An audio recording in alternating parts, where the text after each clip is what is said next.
آج کہتے ہیں جی جناب وہ ہم حکمران تھے پھر کیا ہو گیا.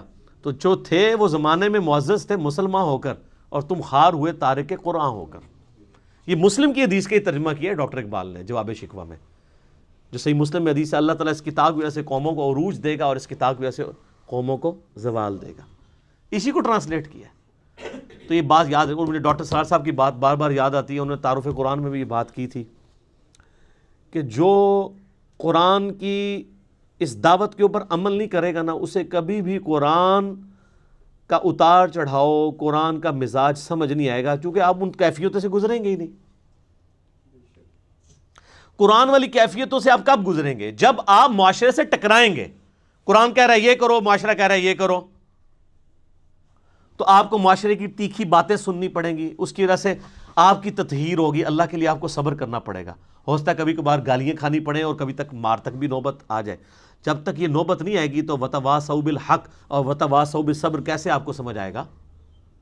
میٹھی میٹھی باتیں کرنے سے، میلاد کانفرنسز کرنے سے، محرم کی شیرنی بانٹنے سے، محفل میلاد کرنے سے، محفل قرآن کرنے سے، تلاوت کے محفل قرات کروانے سے اور نعتیہ مقابلے کروانے سے تو کوئی فرق نہیں پڑتا. فرق تو اس وقت پڑے گا جب آپ سود کے خلاف بولیں گے. فرق تو اس وقت پڑے گا جب آپ جو ہے ناچ گانے کے خلاف بولیں گے، بے پردگی کے خلاف بولیں گے، بے حیائی کے خلاف بولیں گے، اور آپ یہ کہیں گے کہ بابوں کا دین اور ہے اور کتابوں کا دین اور ہے. کتابیں تو یہ بتا رہی تھی، ہمارے بزرگ ہمیں کیا بتا کے گئے ہیں؟ ہر چیز ہی غلط نکلی ہے. آج لوگوں کی داڑیاں سفید ہو گئی ہیں، وہ کہتے ہیں او یار پوری زندگی کہاں گزار دی، اب پتہ چلا دین یہ تھا. یہ ہمیں کیا لوگ دین سکھاتے رہے ہمارے بزرگ بابے. تو یہ ساری کی ساری کیفیات، ان تکلیفوں سے جب بندہ گزرے گا پھر وہ کندن بنے گا، اور اس کے لیے قرآن پہ عمل کرنا ضروری ہے. ادر قرآن میں آپ کے لیے کوئی ہدایت نہیں ہے. یہ بھی ایک لٹریچر کی کتاب ہے، جس طرح باقی سٹوری بک ہیں، آپ پڑھ کے سائڈ پہ ہو جائیں. جب یہ وہ کتاب ہے جو آپ پہ اثر اس وقت چھوڑے گی، آپ کو اللہ تک اس وقت پہنچائے گی جب آپ اس کتاب پہ عمل کریں گے. وہی بڑا مشکل کام ہے. کتاب پہ عمل کرنا تو میرے بھائی یہ تو پولیس رات پہ چلنے کے مترادف ہے. پولیس راہ سے تو ایک دفعہ گزرنا پڑنا ہے. اس کتاب پہ عمل کرنے والے کو تو روزانہ پولیس راہ سے گزرنا پڑتا ہے. کبھی معاشرہ آڑے آتا ہے، کبھی ماں باپ آڑے آتے ہیں، کبھی بیوی بچے آڑے آتے ہیں، کبھی دنیاوی منفعت آڑے آتی ہے، کبھی ایک پورا سسٹم آپ بالکل اس میں اکیلا اپنے آپ کو فیل کرتے ہیں.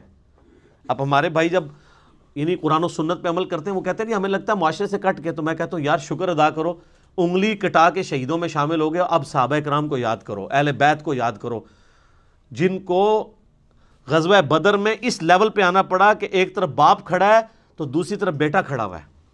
آپ پہ یہ نوبت تو نہیں آئی کہ اللہ نے آپ کو یہ آزمایا ہو کہ آپ مسلمانوں کی طرف سے اپنے باپ کو مارنے کے لیے غزوہ بدر میں اتر آؤ. تو تم تو اس قابل ہی نہیں تھے. ویسے تم لاکھ کہتے رہو کہ تیرے ہوتے جنم لیا ہوتا، کچھ بھی نہیں سی ہونا. رفع دین پھر بھی نہیں سی تو شروع کرنا، ٹھیک ہے، تیرے ہوتے جنم لیا ہوتا. لازم کہتے رہو، آپ کوئی فرق نہیں پڑتا. سر وہ بڑا مشکل وقت تھا، بڑی تکلیف دہ چیزیں تھیں اس کے اندر. سیدنا حذیفہ ابن یمان کی حدیث میں بار بار یاد کرتا ہوں، اس کو آپ پلے باندھ لیں. صحیح مسلم میں جہاد والے چیپٹر میں ان کے پاس کچھ لوگ آتے ہیں اور کہتے ہیں حضرت کتنے خوش نصیب ہیں آپ، رسول اللہ کی صحبت کی صلی اللہ علیہ وآلہ وسلم، آپ کی زیارت کی، کاش ہم بھی آپ کا زمانہ پاتے ہیں، حضور کے ساتھ مل کے جہاد کرتے. ٹھیک ہے، جس طرح آج کل لوگ کہتے ہیں کبھی تیرے تلووں سے لپٹ جاتا، کبھی کچھ کرتا. وہ جو حسن نثار صاحب نے پوری ایک نعت لکھی ہوئی ہے. باقی حسن نثار صاحب کا جو کردار ہے وہ آپ سب لوگوں کے سامنے ہے، مجھے اس کو ہائی لائٹ کرنے کی ضرورت نہیں ہے. وہ جو نعت لکھ رہے ہیں وہ ان کے اپنے اوپر نظر آ رہی ہے، وہ خود فیصلہ کر لیں. نعت لکھنا بہت آسان ہے، یہ ہے وہ جو دین بہت آسان ہے، اس پہ چلنا مشکل ہے. تو صحیح مسلم کے الفاظ ہیں. حذیفہ ابن یمان کہتے ہیں یہ اتنا آسان کام نہیں، اتنے بڑے بڑے دعوے نہ کرو، نعتہ نہ لکھو. آج دے دور ایڈی مشکل نعتہ نہ لکھو. ان کا میں تمہیں ایک واقعہ صرف اپنی زندگی کا سناتا ہوں، اور یہ مسلم شریف ہے. سر مولانا شریف نہیں ہے، بزرگ شریف نہیں، کہانی شریف نہیں ہے، مسلم شریف ہے. تو حذیفہ ابن یمان کہتے ہیں رضی اللہ تعالیٰ عنہ، نبی علیہ السلام نے ایک سخت سردیوں کی رات میں، جب کہ آپ کو پتہ ہے غزوہ احزاب کے موقع پہ کتنا مشکل وقت تھا، خندق کھودی ہوئی ہے، اس طرف کافر بیٹھے ہیں، اس طرف مسلمان بیٹھے ہوئے ہیں، سخت سردی ہے، بڑا ٹف ماحول ہے. نبی علیہ السلام نے کہا کون ہے جو اٹھے اور جا کے کافروں کی جاسوسی کرے اور جنت میں اپنے نبی کا پڑوس حاصل کر لے. ہائے ہائے ہائے ہائے، یہ سارے نعتوں والے کہتے ہیں محل ہو جڑا سی انج کر کے. یہ کہنا آسان ہے. غلامی رسول میں جو داڑھی نہیں رکھ رہا اس کو موت کہاں سے قبول ہونی ہے؟ غلامی رسول میں جو فجر کی نماز نہیں اٹھ کے پڑھ سکتا بسترا چھوڑ کے، اس نے موت کہاں سے قبول کرنی ہے؟ حضرت حذیفہ ابن یمان کہتے ہیں کہ اتنی بڑی بشارت سن کے بھی کوئی ایک صحابی بھی نہیں تھا جو کھڑا ہو، اس لیے کہ سخت سردی کی رات تھی، لوگ چاہتے تھے کسی اور کی ڈیوٹی لگ جائے.